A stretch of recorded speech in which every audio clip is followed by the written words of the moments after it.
As regras que vocês contribuíram e tudo mais foram para formatar o modelo de negócio de SCDs e CEPs. Correto.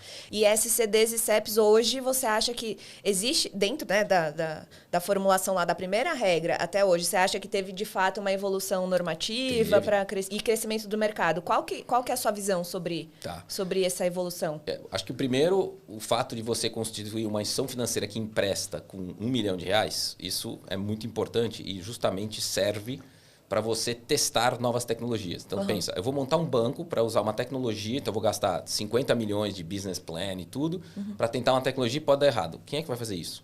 Então, no fundo, na hora que eu falo assim, se eu coloco 1 milhão, testa, é muito mais fácil você testar e, na pior das hipóteses, putz, não deu. Mas eu gastei 1 milhão de capital. Sim. Claro que não é só tão barato assim, mas enfim, a lógica é essa. Sim. Então, acho que um fato é, essa facilidade, ela empurrou as novas tecnologias a chegarem.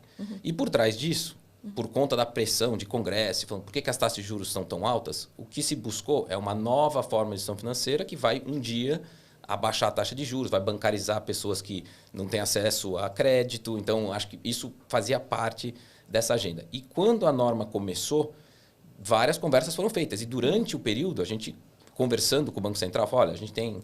Esses clientes estão dizendo que eles têm esse problema, daí a gente marcava uma reunião com esse cliente, falava, olha, qual que é o problema aqui? Ah, entendi. Então, anotava, aí ficava discutindo, 3, 4 meses depois, alterava a regra. Então, teve várias pequenas alterações no período que mostra, de novo, aquela preocupação do Banco Central, falou, vamos testar e depois a gente vai mudando. Né? Então, foram inseridas recentemente, por exemplo, agora ela pode fazer iniciação de pagamento, coisa que não podia. Né? A gente tentou câmbio, ele não deixou. Não deixou. Poxa vida. Ele falou, não, isso é objeto social muito específico, não vai dar. Mas a IP consegue. Não, mas aqui não consegue. Então, tem algumas coisas, acho que dentro do próprio Banco Central, né? Então, que foi feito. Então, de fato, essa regra, ela reflete muito os modelos de negócio que a gente tinha criado antes, sem regra e sem ilegalidade. Porque a grande preocupação é, a gente tinha um cliente estrangeiro que veio para o escritório e falou assim, eu tenho payday loans, aquele modelo dos Estados Unidos que o americano médio está dirigindo, bate o carro, ele não tem dinheiro para arrumar o carro, ele toma um empréstimo e deixa o salário já pagando esse empréstimo no prazo. Que lá tem um sistema centralizado, é muito fácil. Ele veio para cá e falou, quero emprestar, como eu faço lá? E lá eu nem sou banco. Eu falei, então, não dá. A gente vai ter que ter um modelo de securitização, vai ter que ter um banco que cria, aí você que vai estar ajudando a pessoa a tomar emprestado, tem um negócio chamado correspondente bancário. Mas a regra diz que você tem que ter uma plaquinha na porta, não tem porta, né? Porque é o aplicativo. Então, como é que a gente faz? Vamos inovar, vamos arriscar um pouco aqui, vamos fazer esse modelo e você compra o crédito ou faz um depósito no banco que vincula essa operação. Então, a gente criou esse modelo e com base nisso o Banco Central falou, entendi. Então, a gente vai usar esse mesmo modelo, ou seja, uma instituição que não capta no mercado, mas empresta, e ela pode vender esses empréstimos para veículos de securitização. Então, a diferença de um banco que eu capto depósitos e uso o depósito para emprestar, é essa aqui, porque não pode captar, ela pode reemprestar com recurso próprio e, se ela quiser continuar emprestando, ela põe mais capital ou vende essa carteira. Então, foi esse o modelo. Né? Só que quem é que dá o funding de uma SCD? O mercado de capitais. Então, a diferença do banco o banco ele capta depósitos. As fintechs de crédito, elas captam no mercado de capitais. E aí que foi, talvez, o grande lance que ninguém imaginava.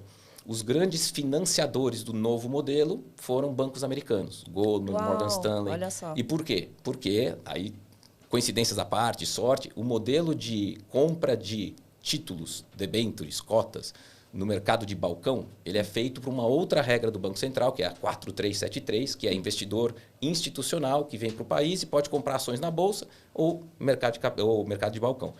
E tem uma regra fiscal que diz, olha, se você comprar uma cota do FDIC, esse FDIC vai ficar comprando empréstimo, esse empréstimo vai dar dinheiro dentro do FDIC, o FDIC não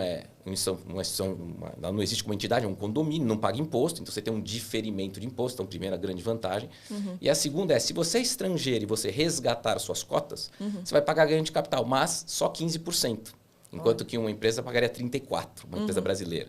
Ele equipara a pessoa física. Né? Então, quando você olha esse modelo, o estrangeiro traz dólar, investe nesse negócio, e aí a taxa de juros nesse mercado é altíssima, então os retornos descontado o default ainda é muito alto.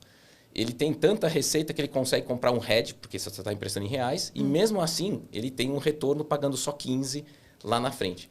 Então, ironicamente, né, os grandes financiadores das fintechs de crédito foram os bancos estrangeiros que entravam comprando dívida. Meu Deus, Então, olha só. é muito louco, né?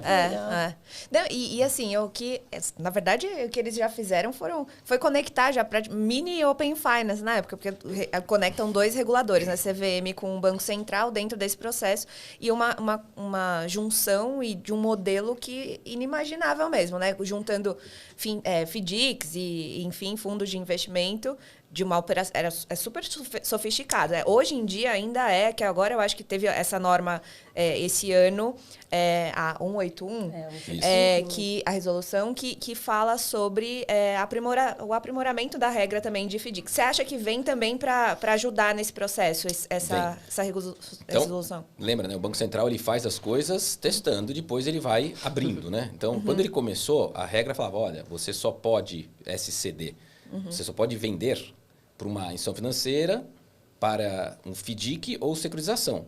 E essas FDICs e essas securitizadoras só podem ter investidor qualificado, não podem ter pessoas físicas. Em outras palavras, o temor dele era a famosa velhinha de Taubaté, que faz o depósito na caixa, vendo os retornos que um FDIC desse dá, fala, nossa, eu vou colocar. Só que tem uma grande diferença. O depósito na caixa, ele pode não pagar muito, mas ele é protegido, né? Ele tem um fundo garantidor de crédito lá que você tem até 250 mil protegido, o banco é sólido, então provavelmente não vai quebrar.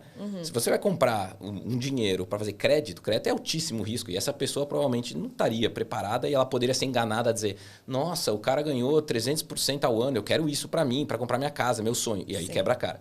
Então, o Banco Central foi muito, olha, esse negócio aqui é crédito, tarja preta, é só gente profissional que se perder, não tem problema. Passado o tempo, houve sim uma demanda, e principalmente as CEPs, né, que tem esse modelo de juntar as partes, começaram a sentir e falar, puxa, mas a gente precisa aumentar o mercado. Então, para isso, a gente poderia ter pessoas.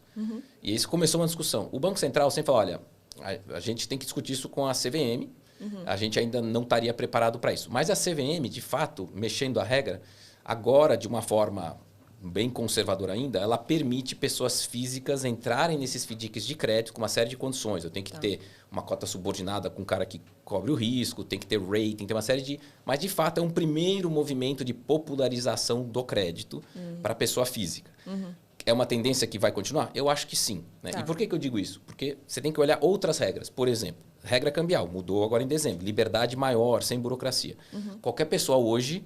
Clicando lá, você compra cripto em alguns segundos. E o dinheiro vai para fora, né? Segue o modelo Nubank, com a Paxos, ou a Pag, né? Você tem esse modelo que já funciona. Então, assim, qual é a lógica? Eu tenho facilidade para comprar cripto e não posso comprar uma operação de empréstimo. Puxa, mas o que é mais arriscado? Então, essa diferença de produto, sendo que um não está regulado, eu tenho liberdade cambial, eu posso fazer, o outro está regulado. O que acontece? Você migra fluxos. Então, você vai empurrar as pessoas onde pode...